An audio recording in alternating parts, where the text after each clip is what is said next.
ஹாய்ங்க.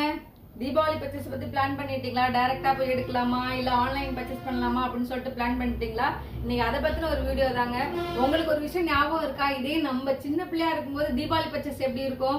நம்ம ஃபேமிலி, பக்கத்து வீட்டு ஃபேமிலி எல்லாரும் ஒன்னா போய் ஜாலியா எல்லாருமே ஒன்னா பேசி சிரிச்சு அந்த ட்ரெஸ் சரஸ்வதி பூஜை லீவுக்கு எடுத்துட்டு வந்து பீரோல வச்சுட்டு ஸ்கூல் விட்டு வரும்போதெல்லாம் வந்து ஓப்பன் பண்ணி பார்த்து ரொம்ப சந்தோஷப்படுவோம்.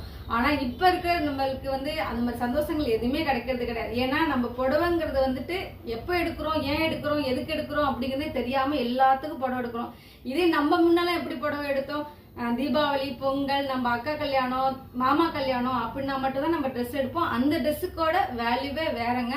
ஆனா இப்ப பாத்தீங்கன்னா ஏன் எடுக்கிறோம்னே தெரியாம எல்லாத்துக்கும் ட்ரெஸ் எடுக்கிறோம்.